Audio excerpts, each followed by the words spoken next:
turn you on. And so I think the Twitch channel should be up. Okay, let me look. If you want, I can send it again. Yeah, if you could, I need to. I should have bookmarked that already. That's okay. I meant to go back and look at watch the other stream, the old stream, just Watch.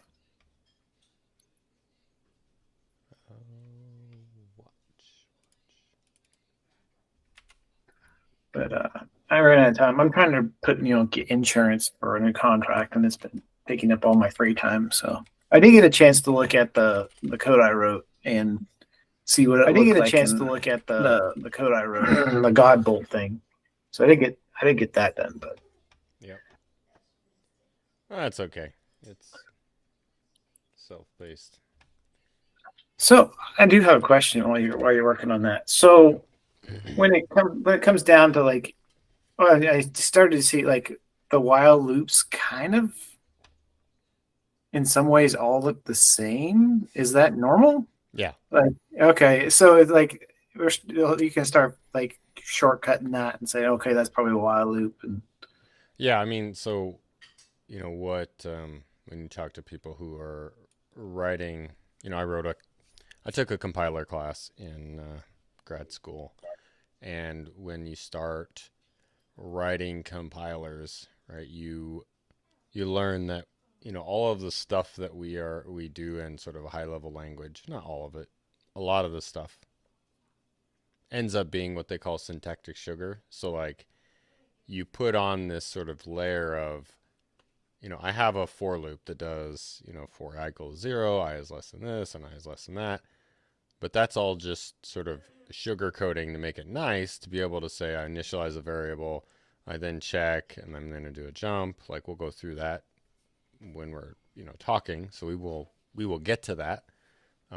We can either do it now or we can do it later. I was going to do the stack just so we can see that. But that's part of all of it. And what you realize is that, yeah, there's, in when I taught Java, right, there's three kinds of loops. There is a while loop, a do while loop, and a for loop. And in the end, they're all basically the same. The only difference is, do you check the condition at the top? For both a for and a while, you check it at the top. A do while, you do the thing, then you check it at the end. Like so those sort of, it's very little difference. Other than like a while loop, right? You can sort of basically continue it until you sort of decide to stop. Whereas a for loop, if you do it right, it has a very definite has a start, condition. a very definite end, right? Like if I do for I from 0 to 10, right, it's going to run 9 or 10 times, depending on if you include the indices, or 10 or 11, right, whatever. So yes, they will be the same when you get down to brass tacks, right? When it's on the machine, it's doing a compare, it's doing a jump, for conditional, or maybe another jump. We'll also probably see like how do they do case statements, which in C you can do them in a smarter way that does less comparisons, right? So there's a way to do that, but yeah, you'll see a lot of things. So it's like, oh well, you did this thing, and right here's how the magic sort of works. So yeah, you're on the right tree there. So Today I learned. Well, there's gonna be a bunch of ups that today I learned, but yeah. Well, hey, it's the reason why this is sort of important, right, is that people don't get it, right? It's not something that is taught in your traditional CS curriculum necessarily. It hadn't been, right? It sort of got, people thought, oh, you don't need that. And a lot of people don't need it. But it is, I think, beneficial to understand the link between the top and the bottom, right? Between C and that binary that you give somebody, right? So that's important. Just like you can say that networking can be that way, right? Some people don't take any networking courses. Like they don't understand like a lot how that stuff works. My minor was in networking, so I took all of the classes. Yep. So I have that background. So to me, oh yeah, that makes I know the difference between a MAC address and an IP address, and I can DNS query. Like I know all about that stuff, but if you didn't have that, you just sort of were like, oh, and you sprinkle a little magic here, and Google will help me through this problem. exactly, yeah. Google and all the other things. So yeah, Stack Overflow or whatever. I say Google, and then my phone goes off. Like, oh, you're talking to me. I shut that off on my phone. I say Google too many times during the day. Yeah. All right, so let's try and do some stack stuff here. Okay.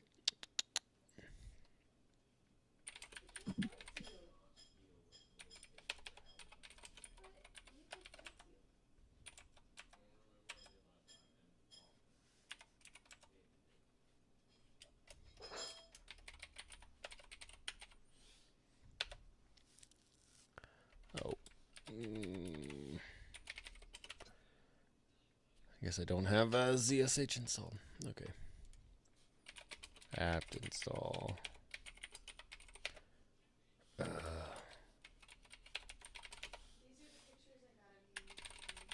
If I can remember what my password was. That's problematic. When I set up a dumb machine, there's 3 passwords that I use. I just don't care. Yeah, because if it doesn't work, just nuke and pave it. Yeah. And if it's weak, like I don't care. Like this is a VM that's not publicly exposed, so.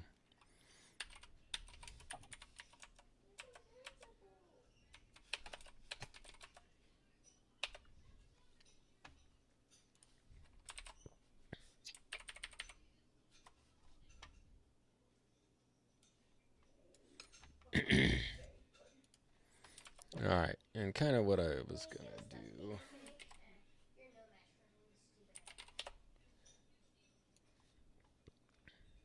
So I thought starting here will sort of be helpful. I'll just put those in a temp thing because.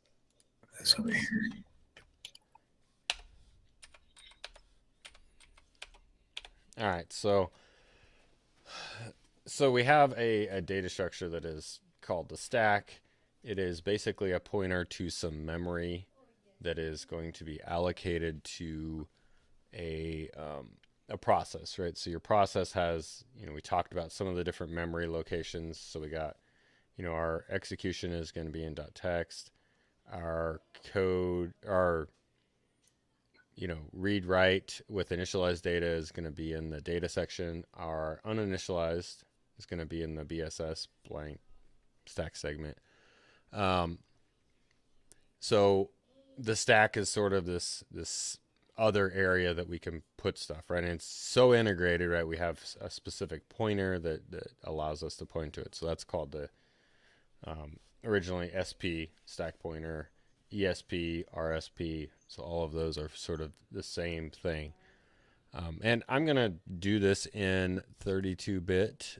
If I can find one. I think I can do this minus M32.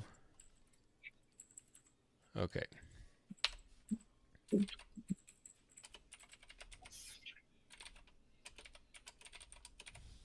I'm just using ints because they're simple. So one of the ways to sort of the easy way to sort of figure out how some of this stuff works is to just code it in C, and then we'll look at sort of what that means in assembly. So if I say A is equal to 24, again, I have O0, so optimization is turned off, and this is 32-bit. And just because it'll sort of show the example, because it puts everything on the stack. So let's see. All right. So here we have our function called foo. And sort of this piece here where we see push EBP, move EBP, ESP. So the stack, when you say push something, it's going to add something to the top of the stack. Again, I'm going to draw this. I'm going to think of the stack working from the top. Memory address is going up because that's the way people typically think. So it's going to move the stack pointer down when you push something onto the stack. So it saves it by decrementing the stack pointer. So that's what it technically does. It decrements the stack pointer. This is 32-bit, so it's going to decrement the stack pointer for this function, this right here. It's going to decrement it by 4. So it's 4 bytes is 32 bits. So now the thing that is on the top of the stack is going to be ESP or EBP. And then by saying move into EBP, ESP, it's now ESP. Now EBP points to the top where its actual location, right? It like points to what's on the top of the stack. So let me see if I can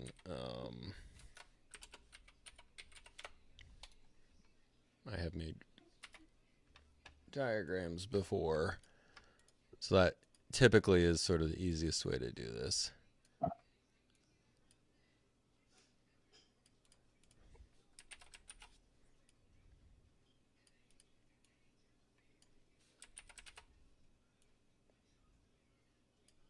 I remember you saying in your talk, you treat it like a Stalactite.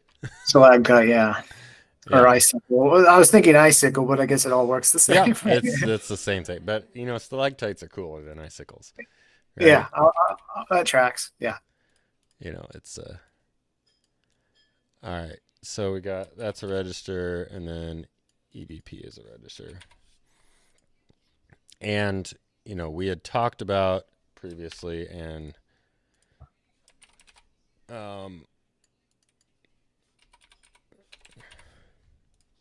so EIP is our pointer to, or RIP, RSP, RBP. So I'm going to use the E's because I'm just going through the 32-bit. Yeah, that's fine. But if it was 64, then it would start with E, right? No. Yep. R. Yeah. Sorry. It's okay. All right. So, where's my basic connections? Okay.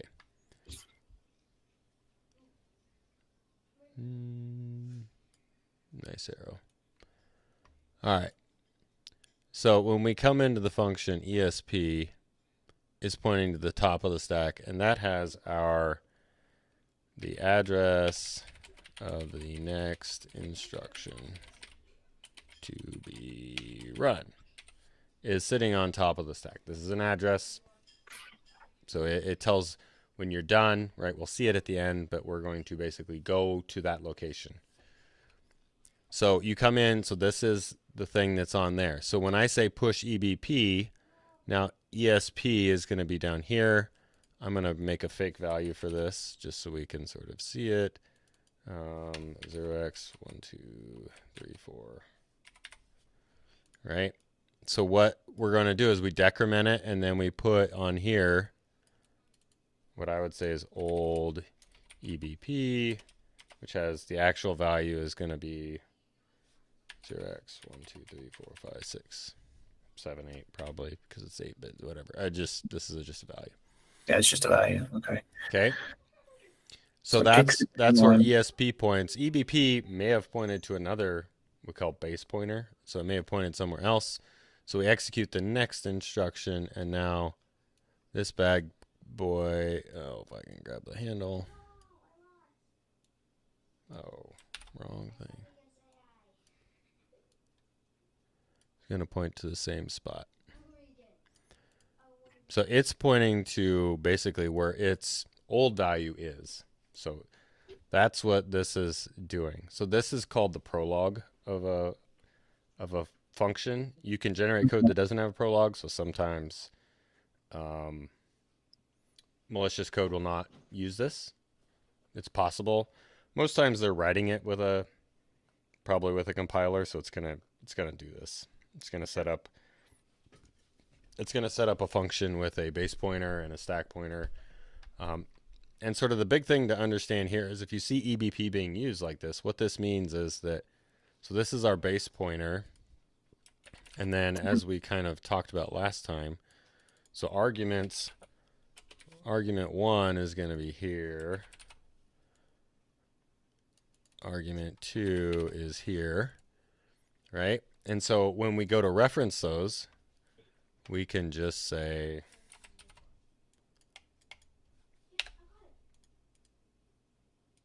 actually, I can probably just type text. I'll just do it. Okay, so this is EBP plus, so this is 4, so this is 8. And then the next one is 8 plus 4 is 12.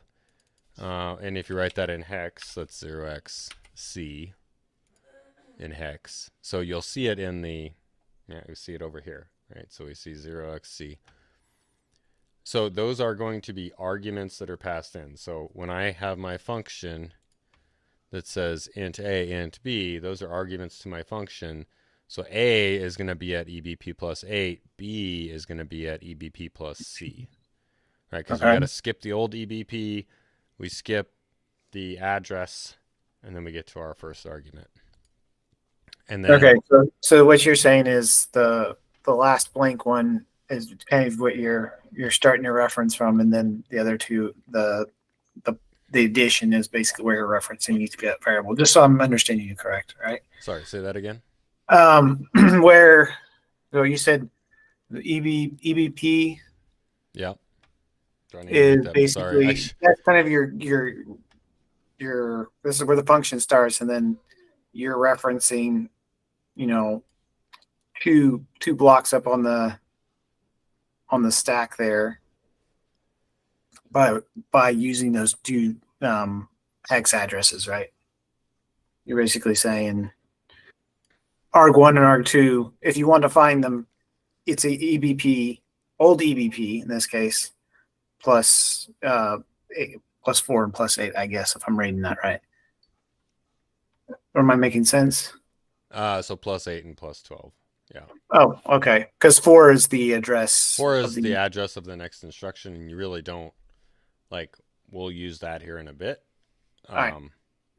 So, I mean, basically what it boils down to is when you're looking in the code, right here we see, okay, EBP plus C, right? So you know that is going to be B, right? Because A is in EBP plus 8. Okay, yep. I was saying, yeah, okay, makes sense now. That's fine. I'm following you now. We're on the same page, right? So what happens here, right, is, so this is just taking these and saving them. I don't know why it's saving them into EAX, but it's copying them over, right? So that's fine. It's then moving, okay, hex 18. So the number I picked was 24. I'm guessing if we write that in hexadecimal, 24 minus 16 is 8. So it's 116, and then 8 is our remainder. So that's 18 in hex. Anyway, that's it. We can do that later, but okay, yeah. Right, I'll hit the I believe button on that one. Well, you hover over it and it says, oh yeah, this is what this is. It's 24 decimal is 18 hex. Oh, okay. I mean, you could pick 7. Like 7 is 7. You know, it's the same thing. So then it's moving 7 into EBP plus 8. Well, we know EBP plus 8 is our first argument to that function. And so we can see that should be A, right, in our example. Okay. You know, and when you're, you know, when you are reverse engineering code, you're going to get to name them whatever you want because you're not going to see the source, right? You're just going to see this, and then it's going to generate some pseudo C code with a bunch of variables, and then you're going to have to be like, okay, well, this is, you know, if I see a fread function, okay, I know that this is my input buffer, and, you know, I know that this is my pointer to my buffer, right? So you'll be able to figure things out when you start seeing them call functions. You know, otherwise it really isn't. They're not doing a lot. In case obfuscated it, you know, they might hide it, right, in a way. But you don't start off with the advanced one when you learn it, right? You start off with the easy one. So this this push EBP, move EBP, ESP, right? So that's what's called our prologue. So that's what we do at the beginning of our function to say, I'm going to set up a stack frame that looks like this, right? Okay. And then you look at the end. So that would be, down here. At the end, we see these sort of two instructions. So pop EBP, or sorry, it's going to do, it's. I think your stream froze, by the way. Did it? Yeah, at least it looks like I got the spinning wheel on mine. I don't know if it's me or. Let me check.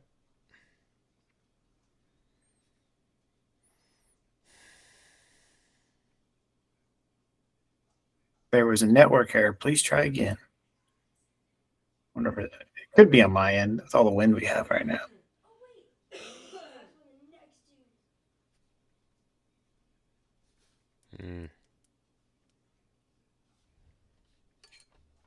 I'll test this. It's coming back, but it's really stuttered.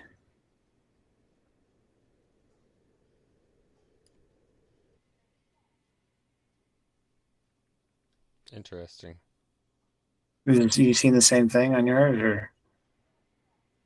I mean, I saw it move, but I'm also streaming at home, so I'm not sure. OBS is. Oh, no, now it's good. Huh. That's interesting. Sorry about that. No, you're fine. I guess I should have started recording. Oh well. So when we're done with our function, we're gonna do. So this one, it looks like. Let's see.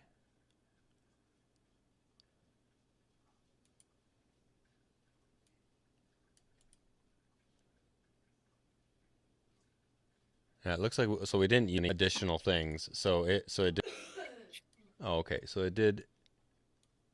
We'll ignore these right here. It's saving something. That's really not important. You're talking about the pop and the return? Well, we don't this even add need this. ESP4. We don't even Okay. need this, okay? We just don't even need this. We're gonna go like this. Hold on. just a Huff second. length equals Yep. FL. Take that one out. We got. Well, don't worry. We got another. My stream I was listening to started playing. Okay.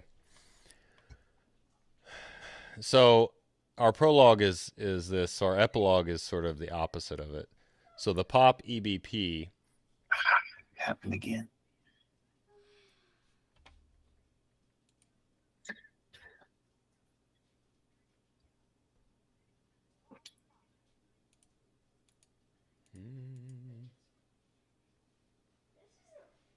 Let me try turning off Wi-Fi. Yeah, I'm gonna check my router, make sure it's not on the first either.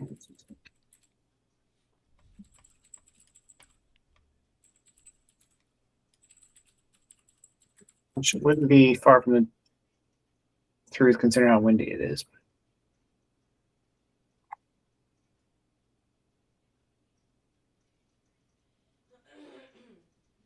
No, everything's good on my end. Oh man.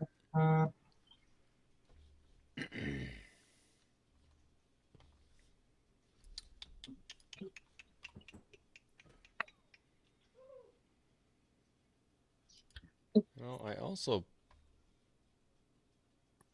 put it on YouTube. Maybe that would be better. Let's look. Well, I like these YouTube.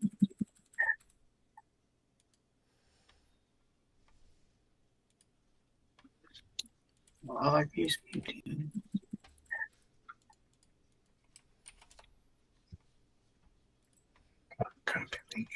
I like these YouTube.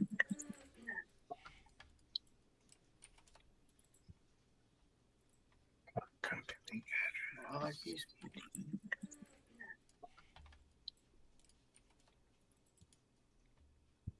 You want to try the YouTube one? Yeah, I can see it. You're moving the Yeah. compiler explorer around.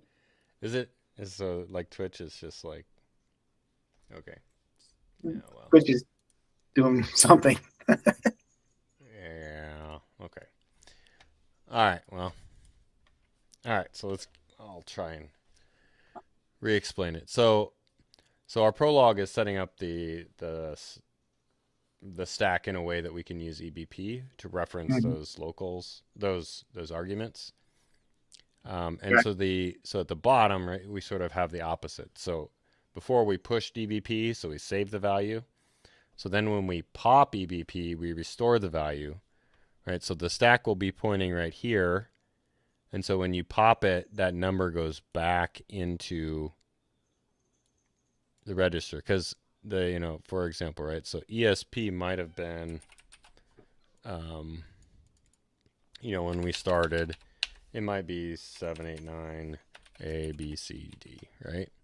Okay. So when I move EBP to ESP, now EBP is going to have this new value is going to be this, right? Because they're pointing to the same spot. Okay. So in my function, I did a move, right? So it changed it to point to the same thing that the stack points to, Right. right? And so then at the end, when I say pop EBP, so that's going to, the stack is pointing right here. So it's going to take this value here, 1, 2, 3, 4, 5, 6. It's going to put that back in EBP. So now it points somewhere else. Not there. I don't know where it points. Somewhere else, right? Where it was pointing to originally. But then that pop also makes it so ESP points right here. Right? Nowhere What? to nowhere, essentially. Well, no, if you look, it says, right, address of the next instruction to be run. So ESP, right, goes up. EBP does point to the middle of nowhere. We don't know where it points. Right. It points somewhere. But ESP points to that address of that next instruction, and then the return instruction says whatever is on top of the stack, I'm going to now change my instruction pointer to point to that. So that's how we go back to where we were. Back to the main function. Yeah. And we can go ahead and just do this, right? So this is sort of this is another way. Enter is another sort of prologue function, but we can do move, push EBP, move ESP, move E. And we'll use the 64-bit versions.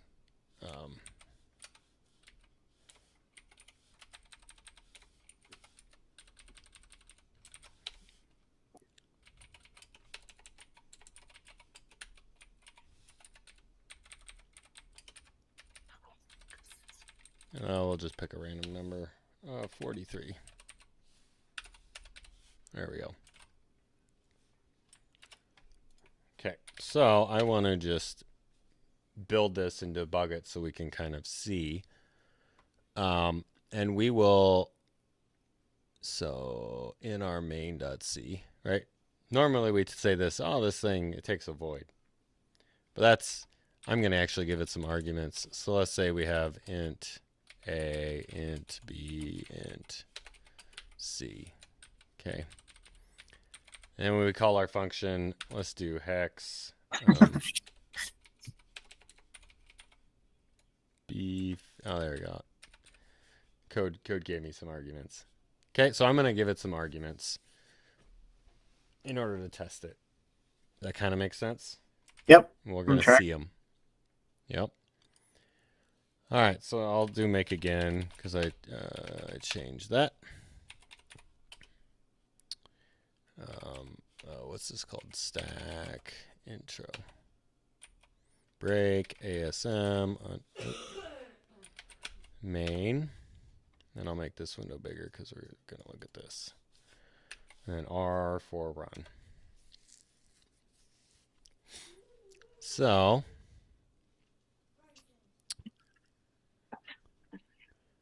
where did it put me in? It put me there. Let's look. Make sure I got that right.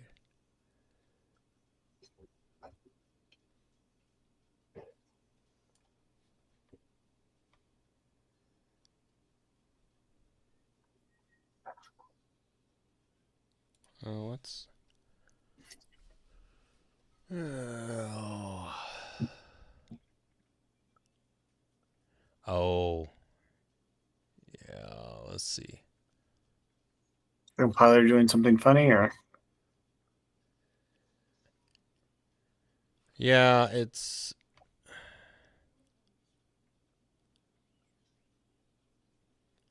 I forgot this is 64-bit, so it's going to...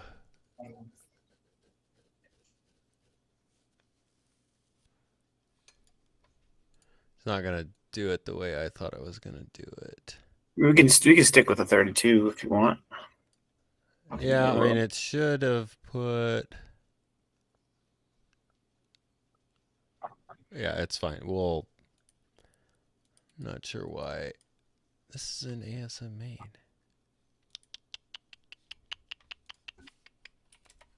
Why is it doing that?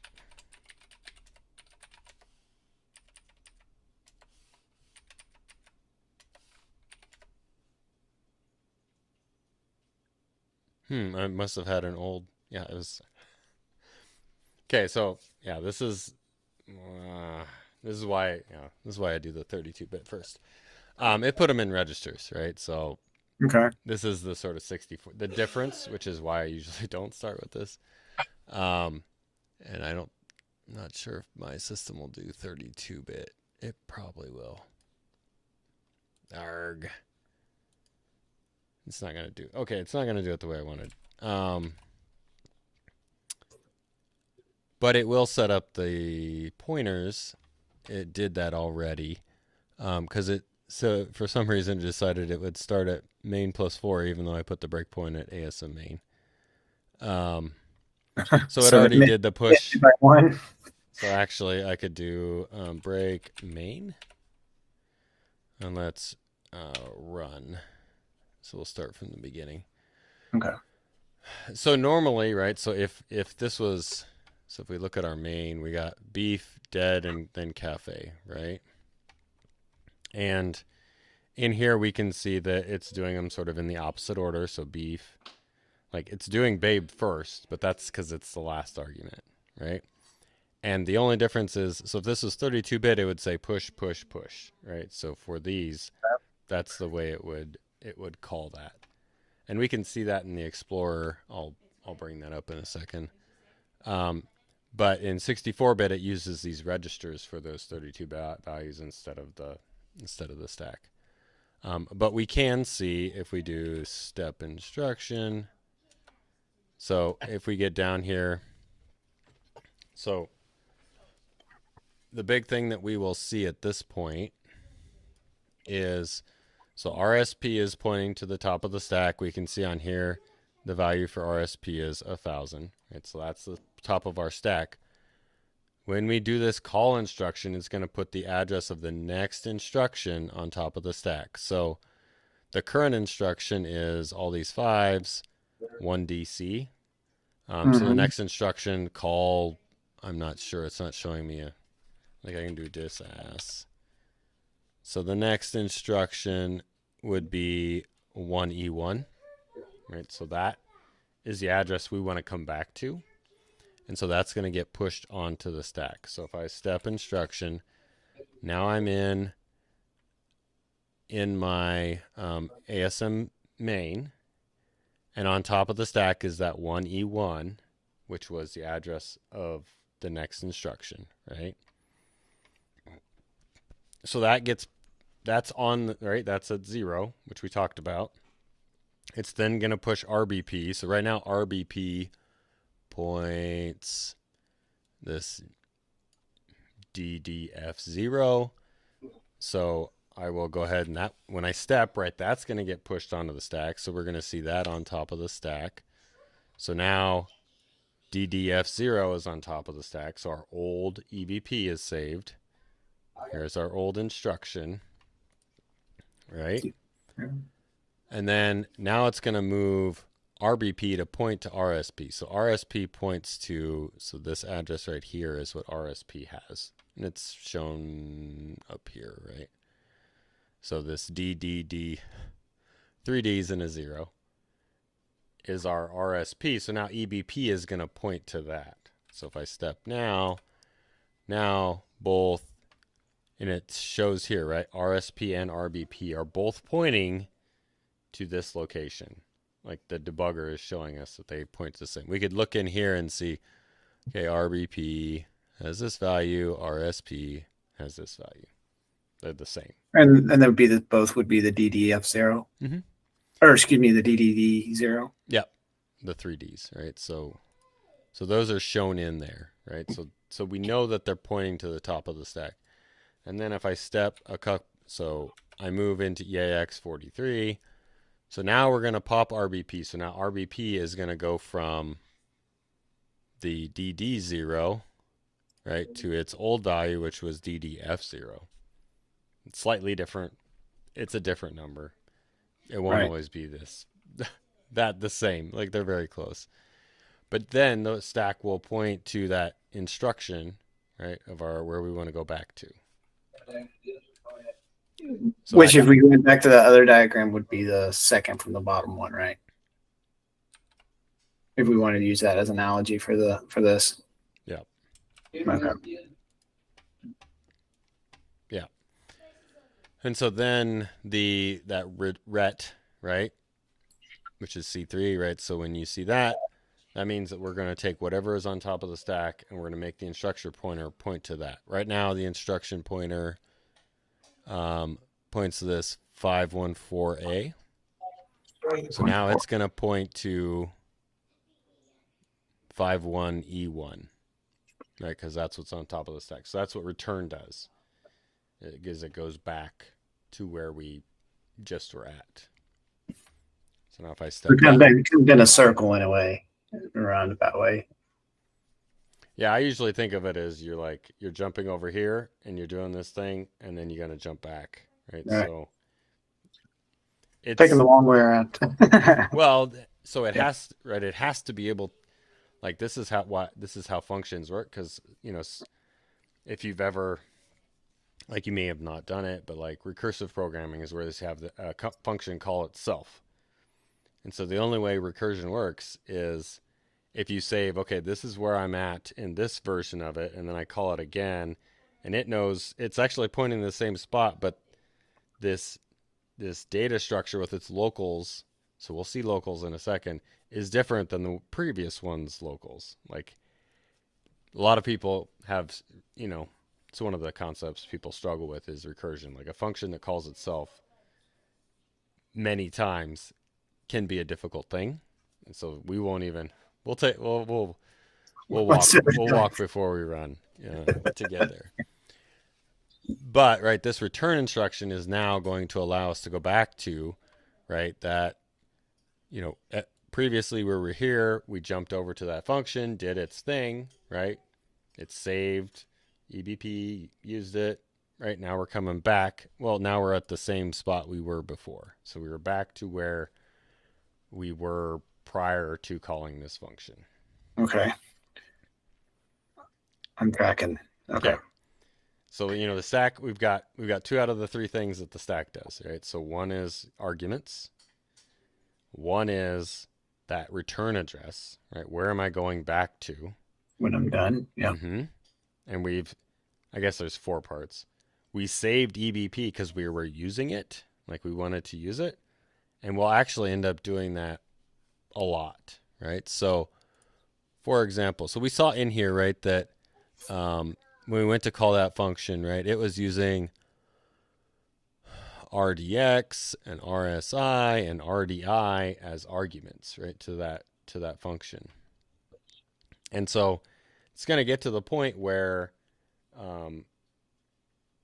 there's sort of the ABI, the application binary interface, says that, for example, in 32-bit, if you use any register other than EAX, then it is up in Linux. It's up to the function to restore all of the variables that it might use, all the registers that it might use while it's running.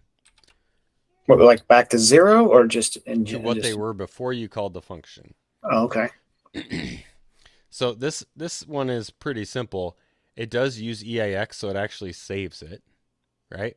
But then down here, it doesn't add ESP to sort of, you negate that, right? So when you saved it, it looked like this, like old EAX, right, was on here. So it saved it, right? So it pushed onto it. So in that function, right, EBP is pointing here, but when you did that push, ESP is pointing down here because it's pointing to what is the top of the stack, right? So every time I go and do a push, it's gonna, I just realized I put tax, that was E. Every time we save something, it's gonna move down. And so this will actually, It's always pointing at the top of the stack, no matter what. ESP, yes. No. Right? Is that what you said? Sorry, I just. Yeah, I just said it's always pointing at the top of the stack. Yes. ESP is. EBP is pointing to a fixed location, right? So if ESP goes way down, it doesn't matter, right? EBP is always, right? So it's locked in, right? It's always pointing here. So the things we'll end up doing is, so this one just use EAX. So we'll introduce one more concept here. And this is a local variable, right? So a local variable is a variable that's used inside a function. When that function is done, it disappears. It disappears, yeah. Okay. Right?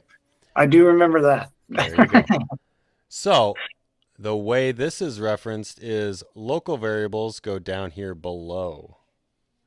So let's look on ours. Let's see what it does. So 99, it looks like 99 is 0x63. But we see, right, this additional sort of work that's done, sub ESP8. So what that does is ESP was pointing, let me get it so we can see sort of both things at the same time. Okay. We did a push It's not hanging out on the stack at all. Am I understanding this correct? What? It's not hanging out with that original group in the stack at all. Is that my understanding that correct? Sorry, I'm not quite tracking your question. No. No, just keep going. Okay. This might make sense in a bit, right? So let me just walk through them. So push EBP. So now EBP and ESP are pointing to the same thing. Oh gosh, why did it do that? Right? Then move EBP ESP. So okay, I'm at this. This is what that looks like. It then does sub ESP8. So now instead of ESP pointing to that top, it's actually pointing down here. So this would be -4. So this is -8. Okay. Does that make sense? Yeah. Okay. That's so that line right there is allocating space for local variables. So that subtract, I'm not sure why it did 8. Maybe it's going to use both of them. At a minimum, it would do 4, but it's doing 8, which is fine. All right. So now ESP is pointing somewhere down here, and then we see. Okay, so these are two instructions we saw before: EBP plus 12, EBP plus 8. But then it does EBP minus 8. So EBP is right here, -4. No, sorry, EBP is right here, so -4, -8. Let's draw these. I'm going to put these in so we can see them. Okay.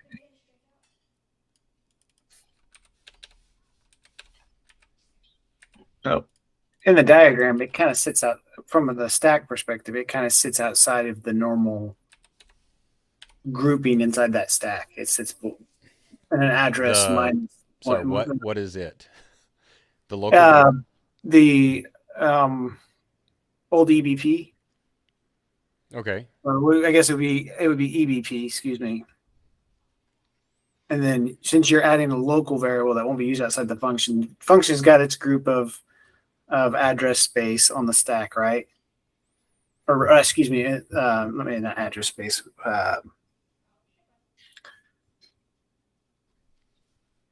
And I need to learn the terminology, but basically it's not a part of the function really when it comes to where it's placed on the stack. It's sitting outside of it.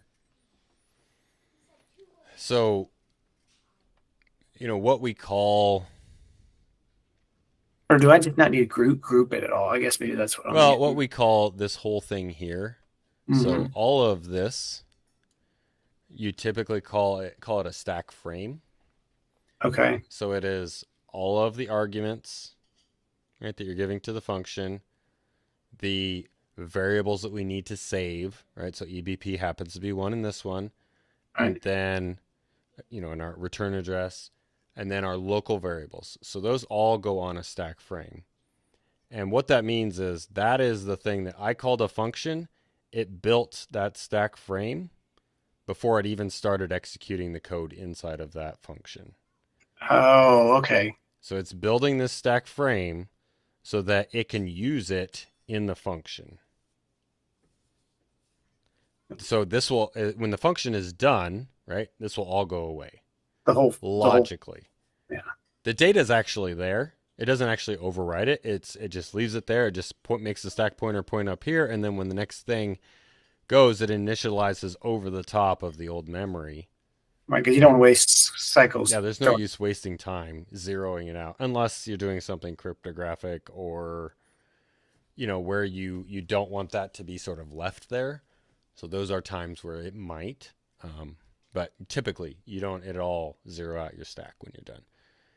Gotcha. Okay. So ESP is pointing down here, but when it goes to reference that local variable, EBP minus 8, so this is our local variable. So this is local C, right? So in my C code, it was the variable called C.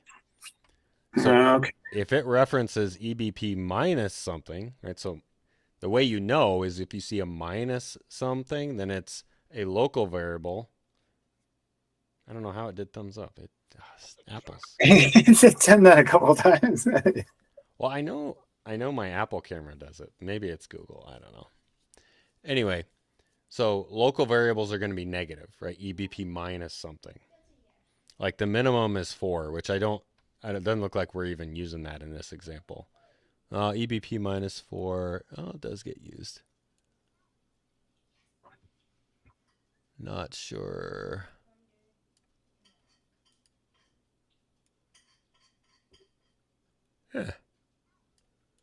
Not sure what it's using that way. That one is interesting. I'm not sure what it's using that one for. There shouldn't be anything in that, but oh well. Because it should just have that 4 in there. It shouldn't have the Yeah, I'm not minus. sure. It subtracted 8. That seems like a bug. I'm not sure why it would move this value into EAX. I mean, it doesn't really matter, but it's returning. Oh, I guess it had to have some return. Return. It had to do with assigning a value to it. Or I think I didn't have a return, so I just used a value, I guess. Oh. Yeah. Let's see. Return. Yeah, that's what it did it there. I don't know what it was doing on that other one. Anyway, so here we've got, our local variable. We could imagine doing stuff like C is equal to A plus B, right, as some operation. And so then you would see it load in. So 8 is A, 12 is B, so it loads A into EAX, adds B to it, and then it stores the result in EBP. So now it used minus 4, of course. Go figure. So EBP minus 4, it saved EAX into EBP minus 4, which was our local variable C, right? We saw it initialized up here. We can see it down here, right? So this is the way that we are able to define local variables, that we're able to call functions, we're able to use arguments. I made all my arguments in this example integers because they're just easier. Mm-hmm. Typically you might see, an integer or, you know, a character or a pointer to something, you know, pointer to some memory that you might want to initialize with something. But, you know, as you start doing sort of more complicated, so this one we only ended up using, you know, a couple of them. You know, if I did times b plus c divided by or mod 2, it'll let me do that. So did it save any variables? It didn't. It's too smart for me. Anyway. You might want to kick it over a little bit. Your picture's sitting in front of the. Oh yeah. I should have looked at that. There we go. Yeah. So I was trying to make it. Let's do it here. We could do a. Oh no, you got it. You got it out of the way now. It was sitting in front of your Yeah, camera. I moved it, but, C plus equals.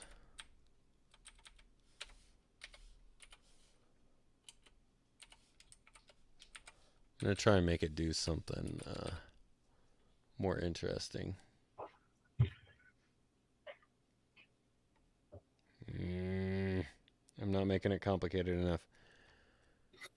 That's okay. So what we'll end up doing as well is, so we had defined our locals. Typically, right, if I can get a program to use more than just a couple registers. So what we end up doing is if we use variables, registers other than EAX in 32-bit, it will have to push those onto the stack and then pop them back off to restore them. So if we use them, right, the interface says you've got to restore them to what they were. Otherwise, your program will actually break. So like, for example, if I have my program and if I want to, you know, do move into, let's say RDX, let's say RBX.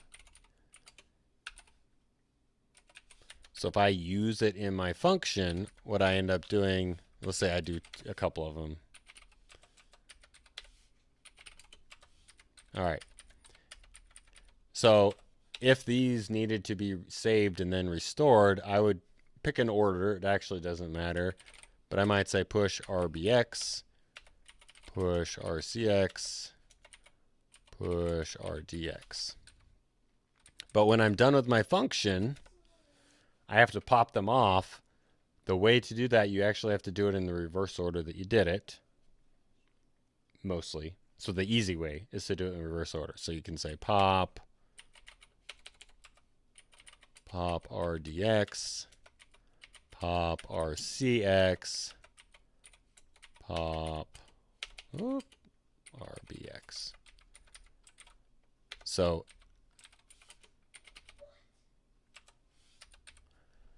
how does it know what the old values are? well, so pushing, right, copies it to the stack. So if I can run this, right? So let's say,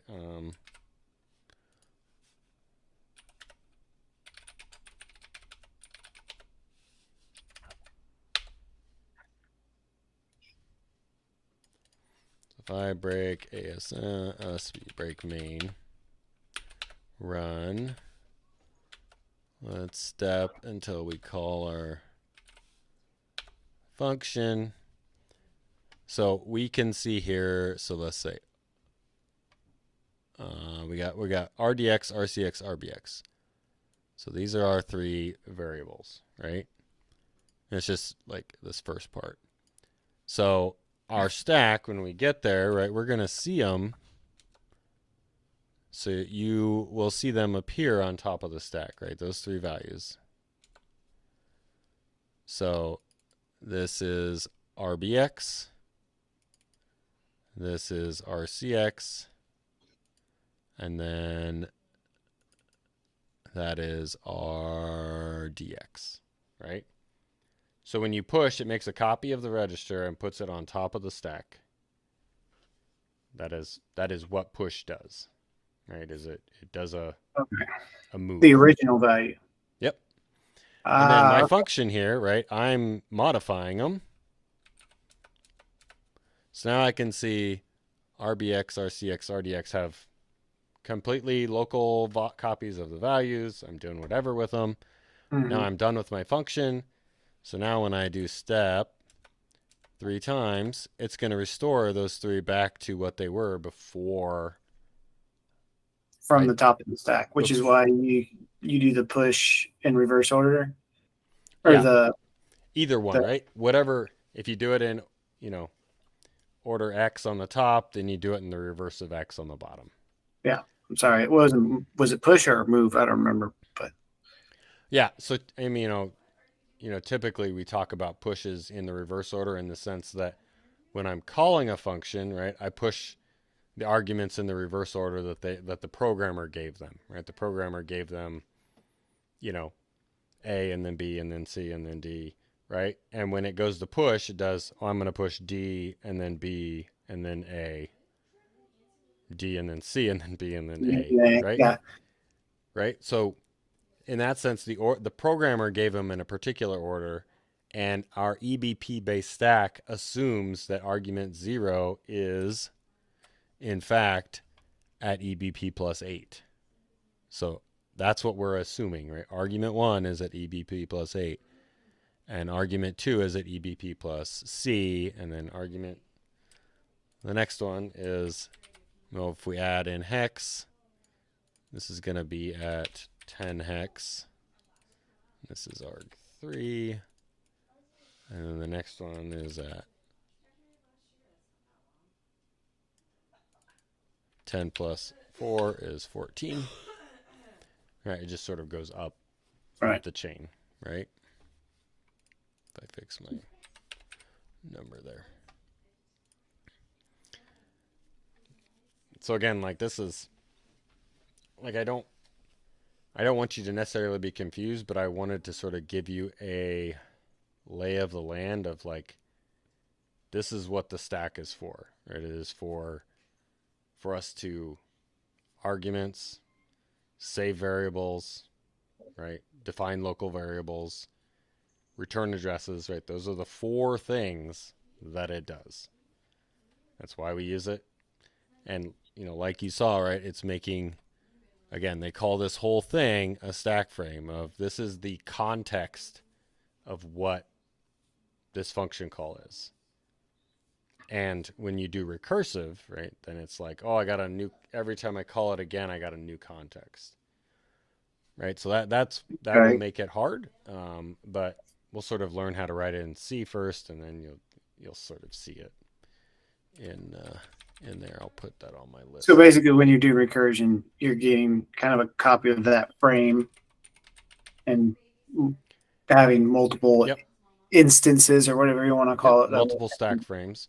Yeah. And, the biggest thing at the end is that they have to be different at some point, right? Because typically recursion, people will talk about it like Fibonacci is a simple one, but anytime you have a data structure where you might have a linked list or a tree, right? Where it's a data structure where, the leaves in it are also nodes that point to more leaves in it, or, linked list, the thing points to the next thing, right? And so you can write algorithms based on that to solve problems in a way more human readable way than if you were to try and do it in a for loop, right? An iterative approach. They're just more natural for people to program in them. Okay. But yeah, we'll get there. Eventually, you got to get down to a terminal case where it stops, right? Otherwise, you get Stack Overflow. Yeah. Yeah, if you write forever, right? The stack has limits, right? It has a start and an end for that process, and when you've hit that limit, you get what's called a Stack Overflow, which is where the site Stack Overflow got its name, was from that occurring. So. Cool. Man, okay, I'll have to go back and watch this, but well, and we'll. I think I've got a good grasp on it, at least the 4 The thing that will help is if we write our own functions, right? So, for example, the one that I want to write is a function that prints out all of the registers, right? like all of them. You're going to print them off. I had it in my 32-bit one where it was called dump regs or dump registers. And so what we'll want to do is we actually want to save every single variable before we start this function. And then we're going to reference them so that when we go, so we're going to have to save them all because we're going to mess with all of them. We're going to have to build a stack frame to call printf to print them all.